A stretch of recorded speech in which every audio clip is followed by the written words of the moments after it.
This is my island in the sun, where my people have toiled since time begun.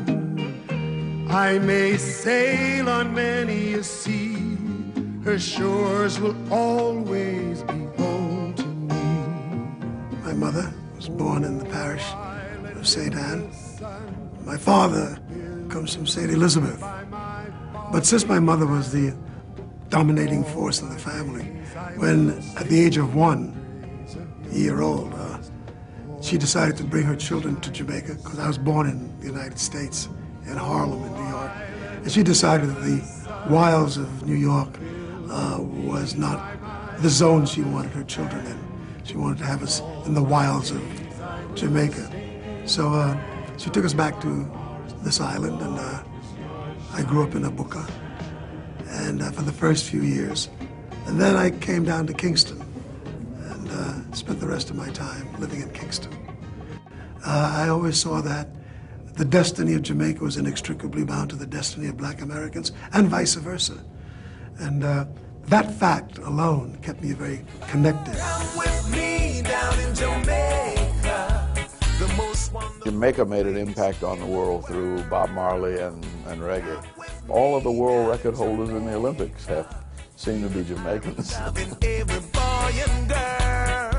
I remember Hubert Humphrey coming down to Jamaica. I think the Kennedys came down to Jamaica. It was just a place to go. Come with me down in Jamaica. Live your life in paradise and have some fun. I was from the South, and the Caribbean was the first place I'd ever been where black people were running anything. It was a thrill to go to Jamaica and to see black policemen. We didn't have black policemen in Atlanta then. I used to come back regularly with Martin Luther King because he liked Jamaica. In fact, most of his books were written in Jamaica. He would go to Jamaica just about every year. Jamaica's independence was extremely important to me. In New York City, my mother was a very strong Garveyite. She loved Marcus Garvey, went to rallies in which Marcus Garvey spoke. When I came to Jamaica in that youthful period of my life, Bustamante was very busy giving the British a difficult time in their rule of the island. So I was always around an environment that rebelled against its oppression, and that alone gave me linkage.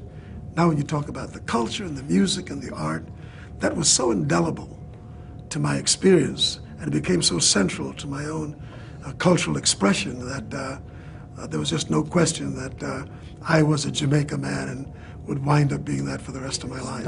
But I'm sad to say.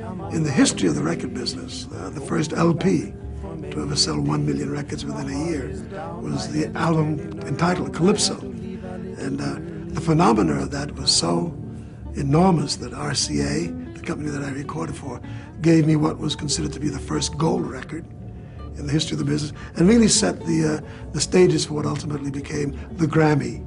And every time I look at these awards, I can say, well, that record that reflected the culture of that remarkable place called Jamaica was the forerunner of all of this, and I take great pride in that. Well, in Montego Bay. Montego Bay, I was last year on vacation 40 years ago. In fact, I was celebrating a big record I had then, grazing in the grass.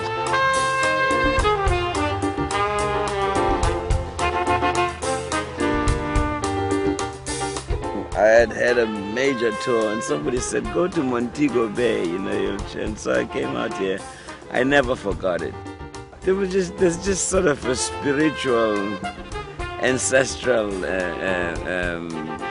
ambience, you know, an environment here. I can feel, even when I first came, I could feel the past, you know, I could feel like the Africanness of it. And Jamaica is one of those countries where the African spirit lives forever, very intensely.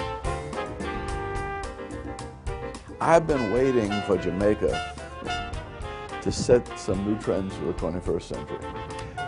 Well, I don't think that life will ever be as full in its meaning to me if I have a life that is without a song.